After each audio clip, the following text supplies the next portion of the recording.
有一个秘密，只要说出口就会死。汪秀才知道这个秘密，因为他已经死过一次了。大家好，欢迎回到小萌讲故事。三生记。上回讲到，汪秀才转世为罗，师父病逝后，他被卖给屠户。就在屠刀落下的那一刻，前世今生的记忆全部涌现。民官觉得他有悔改之心，准许他再世为人。黑暗中闪烁着温暖的光，伴随着剧痛，他听到了自己的第一声啼哭。母亲用颤抖的双手把他抱在怀里。就在这时，这个刚出生的婴儿开口叫了一声娘。房间里忽然安静了，产婆停下手里的动作，抬起头。旁边帮忙的妇人也愣住了，手里的盆子差点掉在地上。抱着他的那个人，他的母亲也僵住了，低头看着怀里的婴儿，眼神里闪过一丝困惑。产婆小声问，声音有些发抖：他是不是？旁边的妇人说：不会吧，刚出生，怎么可能？另一个人说：可能是听错了，婴儿发出的声音碰巧听起来像。其他人附和着说：对，一定是巧合。几个人面面相觑，眼神里都带着不安，但没人敢确定。也许真的只是巧合，也许真的只是婴儿发出的声音碰巧像那个字。母亲低头看着怀里的婴儿，轻轻摇晃着说：乖，娘的乖孩子，别怕。她的声音在颤抖，但还是努力保持着温柔。她看着母亲的脸，那双眼睛湿润的，带着泪水，但也带着笑意。她想再叫一次，她想让母亲知道她听得懂她的话。她又说了一次：娘。这一次声音更清楚了，非常清楚，清楚到每个人都听到了。房间里死一般的寂静，连呼吸声都听不到了。产婆的脸色变了，唰的一下白得像纸。帮忙的妇人往后退了一步，手紧紧抓着门框。大家七嘴八舌地说：他真的说话了，刚出生就会说话，这不对，这不正常。母亲抱着他的手臂开始颤抖，她看着怀里的婴儿，眼神里的爱意渐渐被恐惧取代。不知道是谁先喊出来的：妖怪！声音很尖锐，在房间里回荡。其他的人接着说：刚出生就会说话，这是妖怪，不能留，快处理掉。几个人冲了过来，脸上都是惊恐的表情，说：会害死全家的。他听懂了，他听得懂他们说的每一个字。妖怪，不能留，处理掉，他们要杀他。恐惧像冰冷的水，一下子淹没了他。他想解释，他想说我不是妖怪，他想说我只是想叫一声娘。他颤抖着说：别杀我。这几个字一个字一个字的从他嘴里吐出来，每个人都听得清清楚楚。产婆倒吸一口凉气，整个人往后跌坐在地上，小声地说：天啊！旁边的人大声地说：还会求饶，真的是妖怪，快处理掉。一个男人冲上来，从母亲怀里抢过他。母亲哭喊着：那是我的孩子，我的孩子！伸手想抓回来，但被人拉住了。两个妇人死死抓住他的胳膊，大声地说：嫂子，那不是孩子，那是妖怪，会害人的。房子里的人都附和着说：对，不能留，会害死全家的。母亲挣扎着，哭得撕心裂肺，一直说：那是我的孩子，求求你们，那是我的孩子。但没有人听他的。男人抱着他冲出房门，外面是黑夜，月亮藏在云后，天色昏暗，但他还是看得到村子的轮廓，看得到远处的树林，看得到不远处那条河。河水在月光下泛着黑色的光。男人走得很快，脚步很急，他一边走一边喃喃自语：不能留，不能留，会害人的。声音里是恐惧，纯粹的恐惧。他们走到河边，男人停下脚步，看了看怀里的婴儿。月光下，那个婴儿的眼睛睁得很大，正看着他。那双眼睛里有泪水，有恐惧，有哀求。男人咬了咬牙，闭上眼睛，然后把婴儿扔了下去。冰冷的河水一下子包围了他，好冷，比他想象的还要冷，冷得刺骨，冷得让他全身都在颤抖。他挣扎着想浮上去，想呼吸，但他太弱小了。刚出生的婴儿什么都做不了。河水灌进口鼻，好难受，窒息的感觉让他拼命挣扎，但越挣扎沉得越快。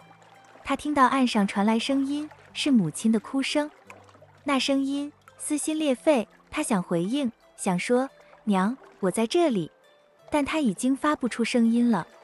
河水灌满了喉咙，那哭声越来越远，越来越远，渐渐的什么都听不到了，只剩下水流的声音，还有自己越来越微弱的心跳。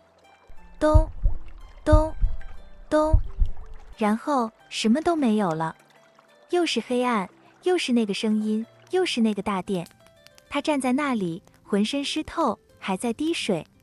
那个穿着官袍的人翻着生死簿，翻了很久，然后抬起头看了他一眼，那一眼带着一丝笑意。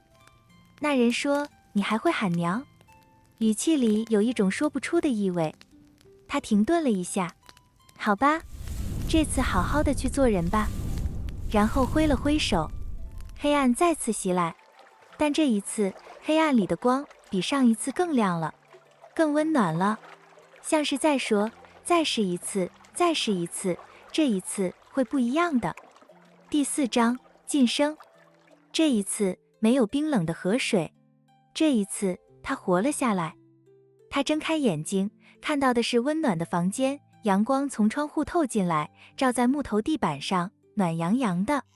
听到的是温柔的声音在说：“可受，娘的可受。”母亲抱着他，轻轻摇晃。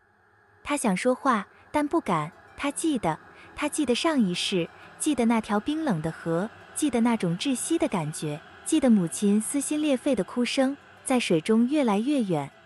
记得那些人惊恐的眼神，记得那些人说妖怪不能留。那些声音还在他脑海里回响，所以这一世他不敢说话，一个字都不敢。他会哭，像所有婴儿一样，他会哭，饿了哭，尿了哭，不舒服也哭，只有哭声，简单的本能的哭声。他不敢发出任何其他的声音，不敢咿咿呀呀，不敢牙牙学语，更不敢说出任何一个清楚的字。他怕一说话就会死。父亲姓汪，是个秀才，母亲叫他可受。父亲抱着他，看着他的眼睛，可受，你要平平安安的长大。他听得懂父亲说的每一个字，但他不能回应，他只能睁着眼睛看着父亲，一动不动。父亲看着他，笑着说：“这孩子眼神真灵动。”母亲也笑了，她说：“是啊，好像什么都听得懂似的。”他想说：“我真的听得懂。”但他不敢说。日子一天天过去，别的孩子半岁的时候已经开始会咿咿呀呀了，各种声音不成句子，但很热闹。但汪可受什么声音都不发，除了哭就是安静。母亲有时会逗他，可受叫娘，叫一声娘。他看着母亲，喉咙里那个字快要冲出来了，娘。那个字就在嘴边，但他硬生生咽了回去。他不能说，一说话就会死。母亲等了很久，没有等到回应，笑容慢慢淡了下去，小声地说：“这孩子怎么还不会说话？”父亲安慰他：“可能晚一点，每个孩子不一样。”母亲摸摸他的头，笑了笑，但笑容里带着一丝担忧。他说：“也是，1岁了，别的孩子已经会叫爹娘了。爹娘要简单的字，但已经能表达意思了。但汪可受还是不说话，他会走路了，摇摇晃晃，跌跌撞撞，但能走了。他会用手指东西，饿了指着碗，渴了指着水，但就是不说话。父母开始真正担心了。母亲半夜跟父亲说话，声音压得很低，这孩子该不会是哑巴吧？但他还是听到了。父亲说，不会的，再等等看。可是都1岁了，再等等。母亲叹了口气，没再说话。汪可寿躺在旁边，听得清清楚楚。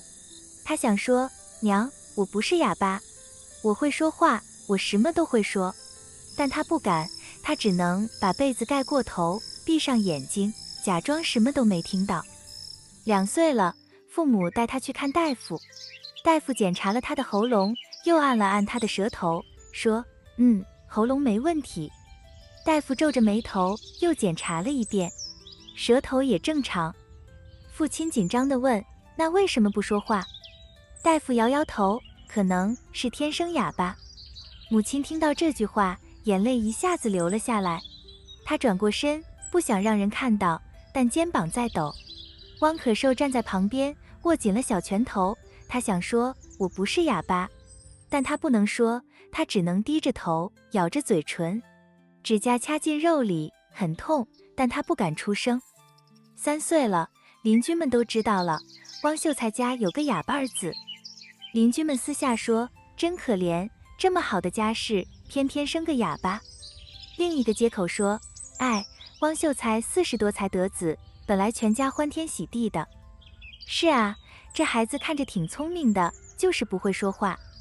这是命啊！这些话传到父母耳中，他们从不在汪可寿面前提起。但他知道，他都知道，他看到父亲在书房里叹气，看到母亲在房里偷偷抹眼泪，看到他们看着他的眼神，里面有心疼，有无奈，还有深深的遗憾。他心里像被刀割一样，但他还是不敢说话。那年冬天，母亲病了，很严重的病，躺在床上，脸色蜡黄，一直咳嗽。汪可寿坐在床边，握着母亲的手。母亲的手很冷，很瘦，骨头都凸出来了。他睁开眼睛，看到他，勉强笑了笑，说，可寿，乖。声音很虚弱，像风一吹就会散。汪可寿看着母亲，喉咙一紧，娘这个字就在喉咙口，他想喊出来。他想说，娘，你会好的。他想说，娘，别怕，我在这里。但他不敢，他咬住嘴唇，硬生生把那个字憋了回去。眼泪流了下来，一滴一滴掉在母亲的手上。他会开口吗？如果开口，会再次被当作妖怪吗？今天的故事先讲到这里，期待在三生记下回与你再相见。